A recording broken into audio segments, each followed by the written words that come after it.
Hello guys, welcome to my YouTube channel Shwetapragya Indian culture. आज मुझे गोटे बहुत सुंदर रेसिपी नहीं आसे ओडिया घर बहुत प्रसिद्ध रेसिपीर ना है नड़िया बरा तरकारी। आपण मैंने जब एमती भाव में तरकारी बनवा चाहते वीडियो को स्किप न कर लास्ट पर्यंत देखूँ। जो मैंने प्रथम थर मो चैनल वीडियो देखते सब्सक्राइब करूँ, वीडियो भल लगे लाइक करूँ। चलो देखिए यार प्रोसेस। प्रथम मुझे दुईटी नड़िया को कोरिक नहीं लंका रसुण जीरा किसी नहीं ग्राइंडिंग आ किसी अरुआ चाउल मुझे 2-3 घंटा भेदिक नहीं। गोटे बड़ पियाज चॉप कर नहीं, 2 टमाटो चॉप कर नहीं,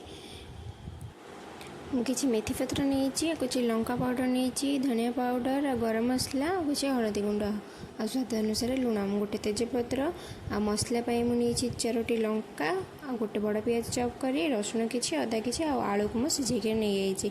प्रथम आम चाउल आ नड़िया को ग्राइंडिंग करनवा। देखो मुझे भाव में गोटे डो बन देखिपे अधिक पानी करें। आदि आम कि हलदी आ लुण पकई मिक्स करदे। स्वाद अनुसार लुण पकेबे जी बरा दरकार। लुण किसी पकई देबे आम भल भाव में मिक्स करदे। यहाँ मिक्स हो सारापर आम सोरिष तेल ही बराटा बनैबा।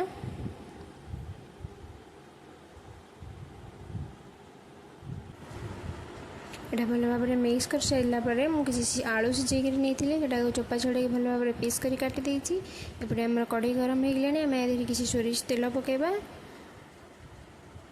सोरिष तेल गरम होगापर आम बरा को छोट छोट करी जमी बरा बना जाए हाथ में भल भाव में स्प्रेड कर गोटे गोटे कर बरा को भाजी नवा।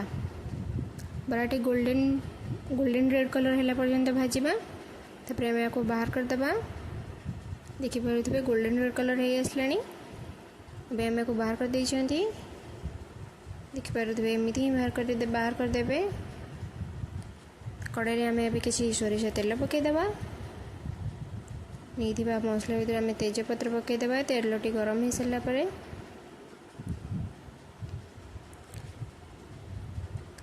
मेडिक गोटे तेजपत्र पकई। तेजपत्र तेल गरम हो सारापर आम चॉप कर रखि गोटे बड़ पियाज को पकईदे। पियाज गोल्डन रेड कलर है पर्यंत आम भाजी नवा।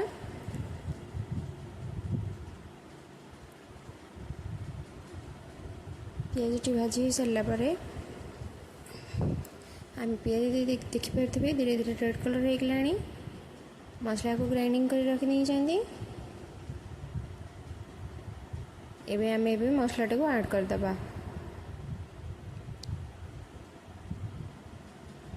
मसला को भल भाव में भाजी नवा तेल और पियाज सहित मिक्स कर नवा।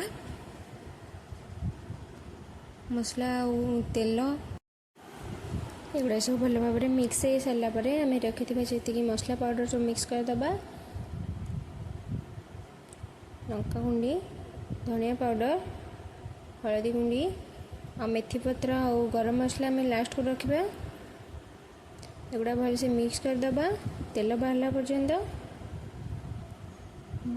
मसला ग्राइंडिंग कर रखि जो जार किसी पानी पकई भल से कषि नवा। मसलाटा को तेल बाहर पर्यंत भल भाव में कषे। देखिए तो यहाँ भल भाव में कषि हो गलानी।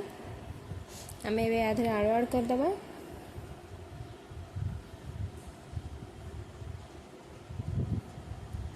आलू मसला भल भाव में मिक्स हो सारापर तरकारी आम जी आवश्यक आम स्वाद अनुसार लुण ही पकईदे।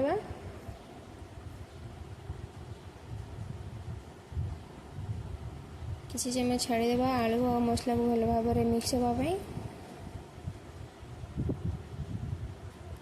देखिए आलू और मसला भल भाव मिक्स हो सारा। आम ए आधे पानी देदेबा।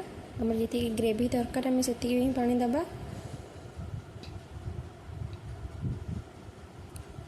भल भाव में मिक्स करदे। आगे किसी समय फुटवाई छाड़ीदे।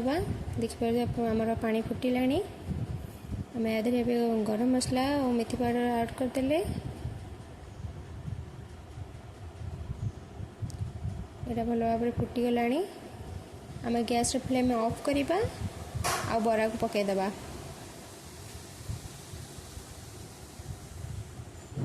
देखिपे गैस फ्लेम ऑफ कर पकईबे। ଆମର ଏବେ ରେଡ଼ି ହେଇଯାଇଛି ନଡ଼ିଆ ବରା ତରକାରୀ।